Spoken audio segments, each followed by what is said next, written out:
महाभारत द्रोण पर्व में घटोत्कच वध पर्व के अंतर्गत 180वें अध्याय में घटोत्कच के वध से पांडवों का शोक तथा श्री कृष्ण की प्रसन्नता का वर्णन हुआ है, जो हम वीडियो में जानेंगे।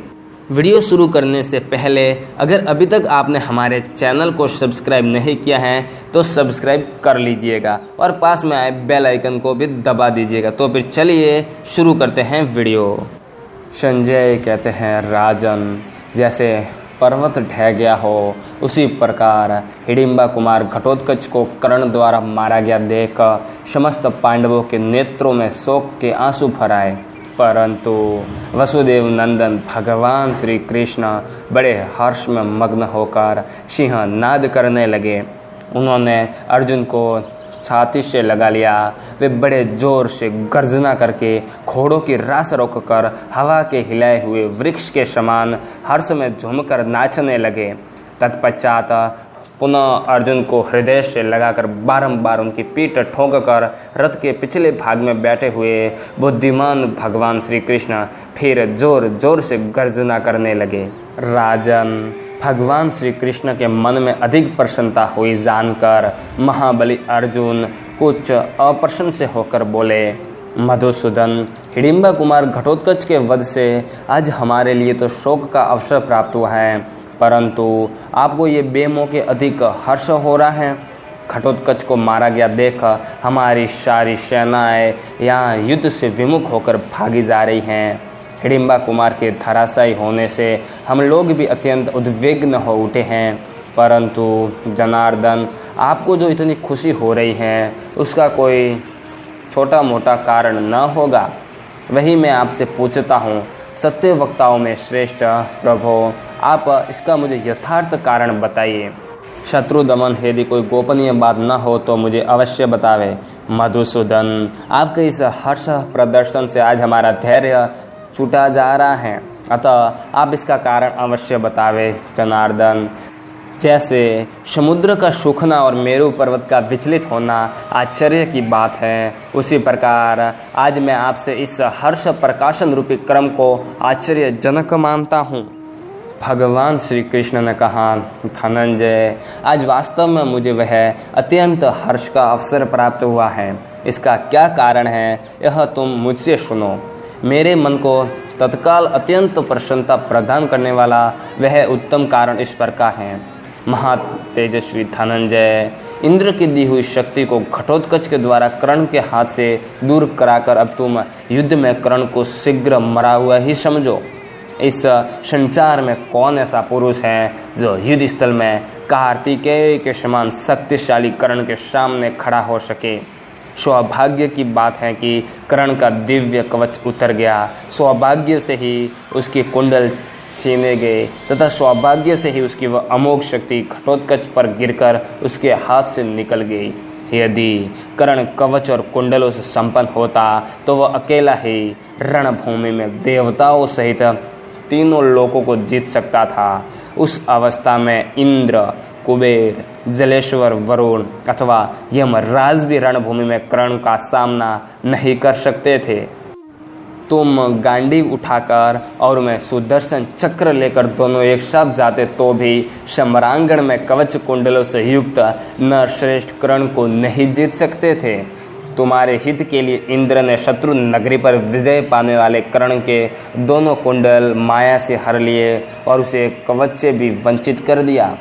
कर्ण ने कवच तथा उन निर्मल कुंडलों को स्वयं ही अपने शरीर से कुतरकर इंद्र को दे दिया था, इसीलिए उसका नाम वैकर्तन हुआ। जैसे क्रोध में भरे हुए सर्प को मंत्र के तेज से स्तब्ध कर दिया जाए तथा प्रज्वलित आग की ज्वाला को बुझा दिया जाए, शक्ति से वंचित हुआ कर्ण भी आज मुझे वैसा ही प्रतीत होता है। महाभाव, जब से महात्मा इंद्र ने कर्ण को उसके दिव्य कवच और कुंडलों के बदले में अपनी शक्ति दी थी, जिसे उसने घटोत्कच पर चला दिया है, उस शक्ति को पाकर धर्मात्मा कर्ण सदा तुम्हें रणभूमि में मारा गया ही मानता था। पुरुष सिंह, आज ऐसी ही अवस्था में आकर भी कर्ण तुम्हारे सिवा किसी दूसरे योद्धा से नहीं मारा जा सकता। अनग, मैं सत्य की शपथ खाकर यह बात कहता हूँ, कर्ण ब्राह्मण भक्त, सत्यवादी, तपस्वी, नियम और व्रत का पालक तथा शत्रुओं पर भी दया करने वाला है, इसीलिए उसे वृष यानी कि धर्मात्मा कहा गया है। महाबाहु कर्ण युद्ध में कुशल है, उसका धनुष सदा उठा ही रहता है, वन में दहाड़ने वाले सिंह के समान वह सदा गरजता रहता है। जैसे मतवाला हाथी कितने ही युद्धपतियों को मदरहित कर देता है, उसी प्रकार कर्ण युद्ध के मुहाने पर सिंह के समान पराक्रमी महारथियों का भी घमंड चूर कर देता है। पुरुष सिंह तुम्हारे महामनस्वी श्रेष्ठ योद्धा दोपहर के तपते हुए सूर्य की भांति कर्ण की ओर देख भी नहीं सकते। जैसे शरद ऋतु के निर्मल आकाश में सूर्य अपनी सहस्रों किरणें बिखेरता है, उसी प्रकार कर्ण युद्ध में अपने बाणों का जाल सा बिछा देता है। जैसे वर्षा काल में बरसने वाला मेघ पानी की धारा गिराता है, उसी प्रकार दिव्यास्त्र रूपी जल प्रदान करने वाला कर्ण रूपी मेघ बारंबार बाण धारा की वर्षा करता रहता है। चारों ओर बाणों की वृष्टि करके शत्रुओं के शरीरों से रक्त और मांस बहाने वाले देवता भी कर्ण को परास्त नहीं कर सकते। पांडुनंदन, कर्ण कवच और कुंडल से हीन तथा इंद्र की दी हुई शक्ति से शून्य होकर अब साधारण मनुष्य के समान हो गया है, लेकिन फिर भी इसके वध का एक ही उपाय है। कोई छिद्र प्राप्त होने पर जब वह असावधान हो, तुम्हारे साथ युद्ध होते समय जब कर्ण के रथ का पहिया श्रापवश धरती में धंस जाए और वह संकट में पड़ जाए, उस समय तुम पूर्ण सावधान हो, मेरे संकेत पर ध्यान देकर उसे पहले ही मार डालना। अन्यथा जब वह युद्ध के लिए अस्त्र उठा लेगा, उस समय उस अजय वीर कर्ण को त्रिलोकी के एकमात्र सूरवीर वज्रधारी इंद्र भी नहीं मार सकेंगे। मगधराज जरासंध, महामनस्वी छेदीराज शिशुपाल और निषद जातीय महाबाहु एकलव्य, इन सबको मैंने ही तुम्हारे हित के लिए विभिन्न उपायों द्वारा एक एक करके मार डाला है। इनके सिवा हिडिंब, किरमीर और बक आदि दूसरे राक्षस राजा, शत्रु दल का संहार करने वाला अलायुध और भयंकर कर्म करने वाला वेगशाली घटोत्कच भी तुम्हारे हित के लिए ही मारे और मरवाए गए हैं। बस आज के लिए इतना ही। अगर आपको वीडियो पसंद आया हो तो प्लीज़ लाइक, शेयर और कमेंट ज़रूर कीजिएगा। अगर आपको ऐसे ही वीडियो चाहिए तो आप हमारे चैनल को सब्सक्राइब कर लीजिएगा और पास में आए बेल आइकन को दबाना न भूलें, ताकि आने वाले वीडियो की नोटिफिकेशन आपके पास सबसे पहले पहुंच जाए।